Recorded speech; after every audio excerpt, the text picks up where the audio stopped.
Bene, eccoci insieme anche oggi. L'ospite in studio è Dario Dalla Costa, orgogliosamente idraulico di Schio, ma qua in veste di presidente regionale e anche nazionale della Federazione Impianti di Confartigianato.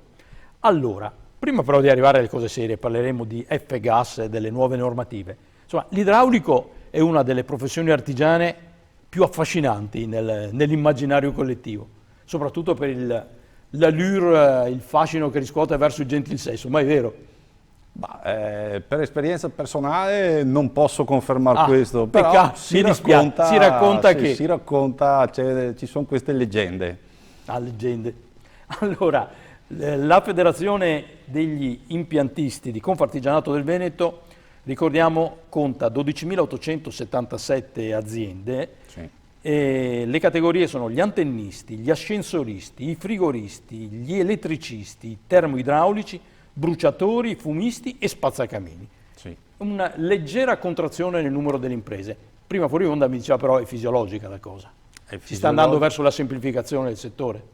Sì, è fisiologica in quanto il mondo impiantistico è tuttora legato al mondo edilizio. Ci sono stati degli anni di contrazione, pertanto è fisiologico che ci sia qualche impresa in meno di impiantisti che si occupa di impianti. C'è inoltre in atto un fenomeno di concentrazione.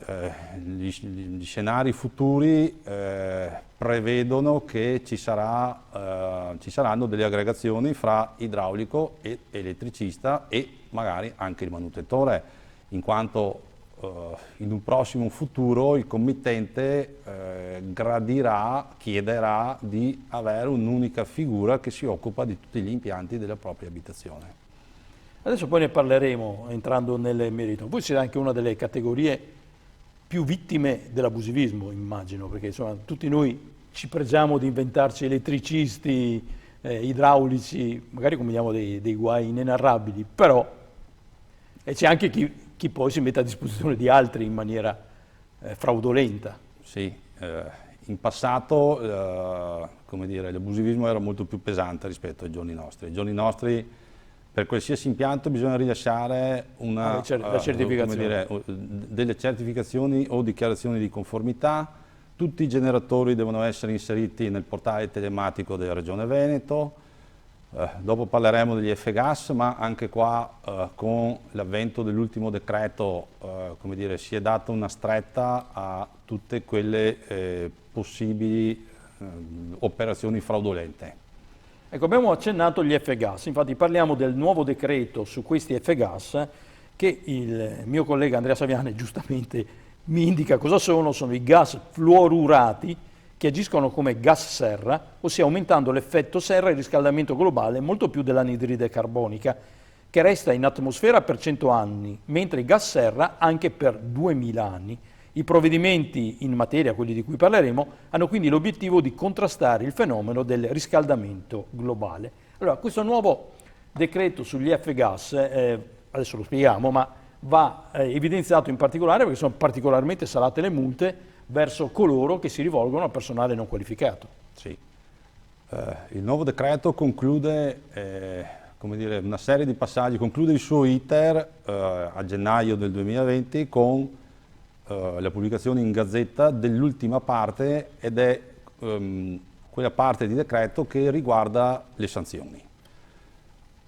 Il decreto si rifà a un regolamento europeo del 2014, siamo nel 2020. Certo. È l'italico ritardo, rispetto all'Europa arriviamo sempre in ritardo. Infatti, sappiamo già che nel 2022 in Europa si inizierà a riscrivere il regolamento europeo sugli F-gas, pertanto tra 2 anni... Abbiamo appena fatto entrare in vigore. Con i nostri 6 anni di ritardo, comunque a oggi siamo in pari col resto dei paesi europei. Ecco, ma questi F-gas dove si trovano? Gli F-gas, nei condizionatori, dove? Chiamati, come dire, F-gas, sono dei gas refrigeranti che sono all'interno di recipienti, tubazioni, compressori. Ce li abbiamo in casa, il frigorifero, che tutti abbiamo in casa, anche più di uno, contiene del gas refrigerante. A livello industriale sono all'interno di apparecchiature di raffreddamento, di gruppi frigo, Oggi le nuove abitazioni vengono riscaldate e raffrescate con delle pompe di calore. La pompa di calore contiene gas refrigerante.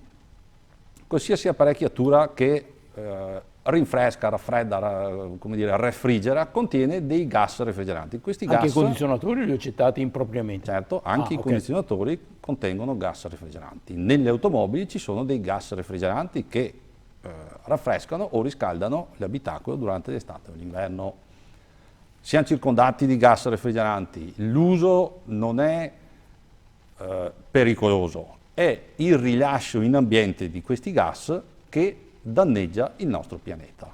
Oggi nel 2020 abbiamo tutti una sensibilità diversa, dobbiamo essere più rispettosi, abbiamo i mezzi, abbiamo le tecniche, abbiamo le conoscenze per far sì che questi gas rimangano racchiusi all'interno di impianti oppure su recipienti. Dobbiamo solo metterli in atto. E devo dire che la normativa è severa perché si arriva fino a 100.000 euro di multa.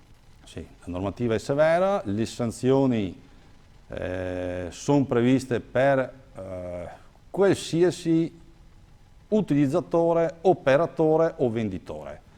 È prevista E anche per il privato cittadino. Esatto, per il privato, per la signora Maria che non affida i lavori ad impresa certificata c'è una sanzione. Per l'installatore manutentore che rilascia del gas in ambiente o non consegna la documentazione corretta alla signora Maria è prevista una sanzione. Per i produttori, per chi commercia gas refrigerante, in qualsiasi modo è proprio scritto in questo decreto, la vendita di apparecchiature o gas con qualsiasi mezzo, pertanto anche le vendite online di prodotti che magari arrivano anche da fuori Italia o perché no da fuori Europa, sono sanzionabili se non ottemperano a tutta la documentazione prevista. Lei ha detto è sanzionabile il professionista che rilascia il gas in atmosfera, ma sono gas odorosi? Come fa uno ad accorgersene? Sono dei gas che non hanno sapore, non hanno colore, non hanno E allora come fa odore. uno a sapere che Fabrizio Stelluto ha sbagliato e ha rilasciato il gas in atmosfera? Come si fa a controllare? È l'operatore che in propria coscienza non deve ok. rilasciare il gas. No, certo. A Ma ci livello mancherebbe altro. documentale, tutti gli ingressi in Italia di questo gas o per la parte che viene prodotta in Italia è documentata dall'Agenzia delle Dogane. Le uscite dall'Italia per lo smaltimento, idem. È tutto tracciato, oggi abbiamo una banca dati dove l'inserimento dei dati in questa piattaforma è obbligatorio, che tiene tracciato tutto, a partire da chi produce gas, da chi importa gas o macchine, fino ad arrivare allo smaltimento a fine vita di gas o macchine per il riscaldamento o raffrescamento. Voi però avreste voluto qualcos'altro nel provvedimento. Noi è da un paio d'anni che ci lavoriamo con il Ministero dell'Ambiente. Siamo riusciti a ottenere parecchie agevolazioni e concessioni. Questo decreto lo possiamo definire una normativa, un qualcosa che disciplina il nostro lavoro su misura di piccola impresa, contrariamente a ciò che avviene di solito. E questo è merito di Confartigianato Nazionale e di tutto il tempo che ci abbiamo dedicato. Abbiamo una certificazione semplificata per le microimprese. Siamo l'unico paese europeo che ha questa certificazione.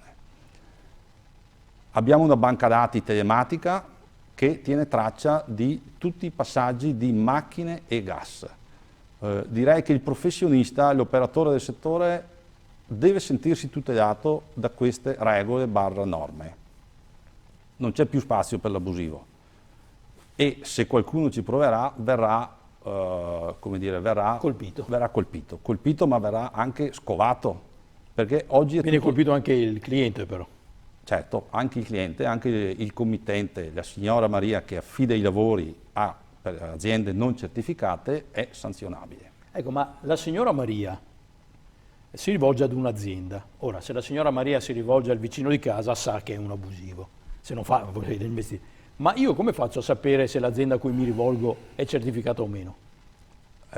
Sul sito fgas.it, che è un sito del Ministero Ambiente, inserendo i dati di qualsiasi azienda o anche solo le iniziali o la partita IVA, escono tutta la documentazione che possiede l'impresa, quindi la signora Maria è in grado di sapere se è un'azienda o è persona certificata oppure se non ha le certificazioni. È aggiornato in tempo reale, pertanto quando le certificazioni scadono si riesce a saperlo in tempo reale. Ma mi permetta di fare l'avvocato del diavolo, io però devo fare l'impianto di condizionamento in aria, in casa, entro da quello che ritengo un professionista, entro in un negozio, da un installatore, generalmente uno non è che va a fare il controllo prima di entrare nel negozio, non lo fa nemmeno lei se va in... Questo è vero. Prima di far effettuare l'installazione, anche perché uno non sa dove andare, entra a caso generalmente, nel negozio vicino a casa, insomma. Come fa uno dovrebbe controllare prima se l'azienda è certificata?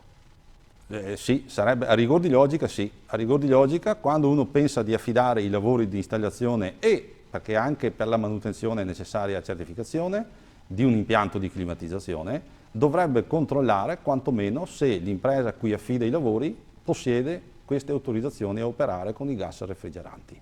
Ma non sarebbe più semplice se voi forniste che sono una vetrofania, un tesserino o una certificazione? Questa è un'operazione a cui abbiamo pensato in collaborazione con gli enti che rilasciano le certificazioni di far stampare degli adesivi da applicare sui mezzi o sulle vetrine, di rendere visibile l'azienda che è certificata. Esiste comunque, il certificato è una stampa di un documento in formato A4, quindi se uno lo chiede direttamente all'impresa, senza andarselo a cercare, l'impresa è in grado di fornire questo certificato. Grazie, perché cioè, uno vuole anche essere ligio alla legge, soprattutto in cose importanti come queste, perché insomma in ballo c'è la tutela dell'ambiente. Certo. Però insomma rendeteci la vita facile. È facile, sia per le imprese che per i committenti. D'accordo, e soprattutto ricordiamo che chi non ottempera quanto previsto dalla legge va incontro a multe da 10 a 100.000 euro. Sì. Insomma, pensarci per l'ambiente innanzitutto, per la nostra salute, ma poi insomma anche per le nostre tasche. Grazie a Dario Dalla Costa, che è il presidente veneto e nazionale della Federazione Impianti di Confartigianato. Grazie e buon lavoro. Prego. A voi, alla prossima.